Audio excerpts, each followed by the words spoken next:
Speaker Pantaleon Alvarez says the 17th Congress will not heed the Supreme Court if it compels legislators to convene in a joint session to assess the declaration of martial law in Mindanao. This after two separate petitions were filed before the High Court with Alvarez and Senate President Coco Pimentel as respondents calling for Congress to convene in a joint session. Another petition filed by opposition lawmakers wants the SC to review President Rodrigo Duterte's Proclamation No. 216 and revoke martial law in Mindanao. The SC already set oral arguments for this petition on July 13 to 15. Alvarez tells justices of the Supreme Court to review their law books and questions what he calls the SC dictating on Congress. He adds these are co-equal bodies.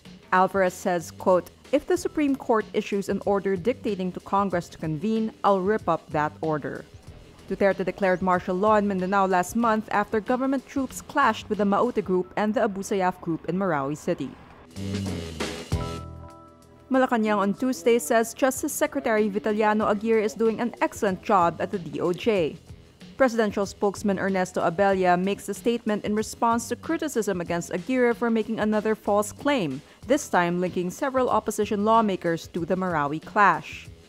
Aguirre on Wednesday insinuated that opposition lawmakers, Senators Bam Aquino and Antonio Trillanes, and Magdala Representative Gary Alejano might have had something to do with the attack of terrorist groups in Marawi City. Abella says Malacanang is treating Aguirre's claims about the supposed involvement of opposition lawmakers in planning the Marawi clashes as mere speculation.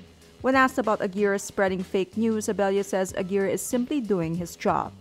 He adds Aguirre continues to enjoy the full trust of President Rodrigo Duterte. The Bangsamoro Transition Commission finalizes its draft of the Bangsamoro Basic Law and hopes to submit it to Congress when it resumes session in July. Government Peace Panel Chairperson Irene Santiago says the target is to submit the draft bill to President Rodrigo Duterte for approval by mid-June. Santiago says, quote, "We hope the President will mention it in the SONA and say, 'This is a priority bill for me.'" The final draft includes the inputs of the Moro National Liberation Front faction led by Muslimin Sema and Yusuf Chikiri. A separate group will deal with the MNLF faction led by Nur Miswari. Santiago says the new draft is a better version of the one made during former President Benigno Aquino's administration. Santiago adds the new draft reflects changes in provisions on transitioning from passage of the law to ratification. She adds the new steps are more practical than those in the previous version. The BBL was gaining ground in Congress during the Aquino administration until the Mama Sapano massacre derailed its passage. Environment Secretary Roy Cimatu on Thursday vows to conduct a thorough inquiry into the planned construction of an underwater resort and theme park in Coron, Palawan. Cimatu says the DENR has not received any formal communication about the planned Nickelodeon theme park.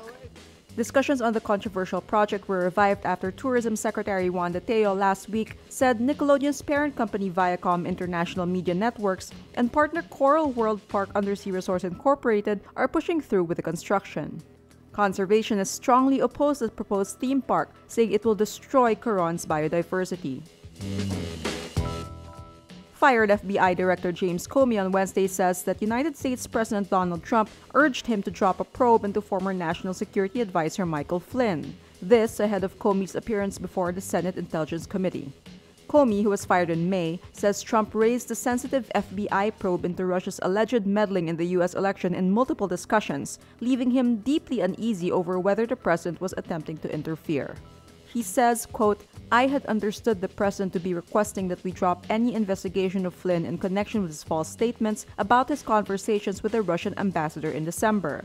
Comey also claims Trump demanded a pledge of loyalty in a White House meeting in January, just days after the Republican billionaire took office. He says, quote, "The president said, 'I need loyalty. I expect loyalty.'